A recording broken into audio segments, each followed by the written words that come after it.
இதான் Shimano Apex 3000 the best reel. அதாவது snakehead ஃபிஷ்ஷிங்க்கு, corp fishing எல்லாத்துக்கும் ஒரு தரமான ரீல் இது. எல்லாத்துக்கும் ஃபேவரட் ரீல் கூட. இந்த ரீல் இருந்தால் போதும், ஸ்னேக்கட் ஃபிஷ் பண்ணுறதுக்கு அவ்வளோ சூப்பராக இருக்கும். பிகினர்ஸ் யார் வாங்குறதுனாலும் இந்த ரீல் வாங்கிக்கோங்க. காஸ்ட் கொஞ்சம் அதிகம்தான், பட் இதுதான் ரொம்ப ரொம்ப பெஸ்ட். உங்களுக்கு இது ரொம்ப நாள் கழிச்சு ரீல் வாங்கினதுக்கப்புறம் Shimano Apex 3000 partner size 1 kilo இருக்கும் கரெக்டாக. பார்த்தீங்கன்னா ஃபிஷர் கிங் ஃப்ராகில் மாட்டிருக்கு. சும்மா லைட்டாக தான் மாட்டிருக்கு மீன். பார்த்தீங்கன்னா தெரியும்.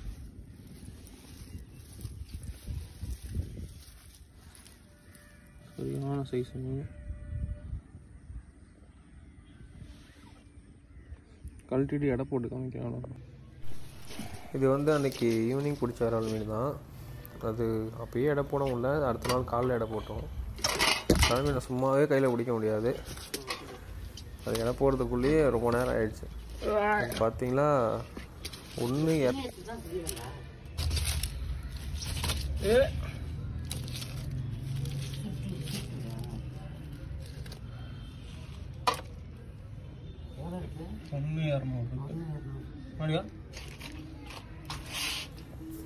அப்புறம் அந்த மீன் 1,200 பக்கம் இருந்தது.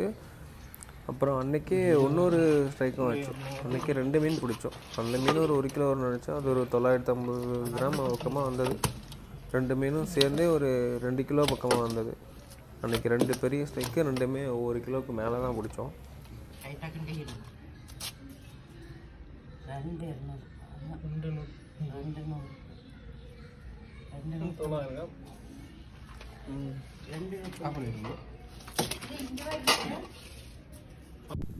அப்புறம் நம்ம சேனலோட சப்ஸ்கிரைபர் சூர்யா அவர் வந்திருந்தார். இந்த மாதிரி ஸ்னேக்கட் பிடிக்க எனக்கும் கற்றுத்தாங்க, கூட்டிகிட்டு போங்கன்னு சொன்னோன்னே அவரையும் கூட்டிகிட்டு போயிருந்தோம். கூட்டிகிட்டு போன அன்றைக்கி பார்த்திங்களா சரியான காற்று. காசு பண்ணவே முடியல. இப்படியோ அவர் காசு பண்ண வச்சுட்டு இப்படி தான் பிடிக்கணும்னு அவருக்கும் சொல்லி கொடுத்துட்டு கடைசியாக ஒரு 2-3 ஸ்ட்ரைக் இருந்தது. அதில் எப்படியும் ஒரு மீன் பிடிச்சிட்டாரு. மொத்தம் அன்றைக்கி 4-5 ஸ்ட்ரைக்கு எடுத்தது. அதில் நாங்கள் 4 மீன் பிடிச்சிட்டோம். அவர் ஒன்று மிஸ் பண்ணிட்டார், ஒரு மீன் பிடிச்சிட்டாரு. அவர் பிடிச்ச ஃபஸ்ட்டு மீனை பாருங்கள். நீங்கள் அடிச்சில்ல அவ்வளோ அடிச்சுட்டு ஆடு ஒடிஞ்சிரும். சும்மா லைட்டாக அவ்வளோதான். ஒரு ஹூக் மூணு செட் பண்ணால் போதும். தீட்டு வந்து கழட்டு உளுந்துற போகுது பிச்சுட்டு.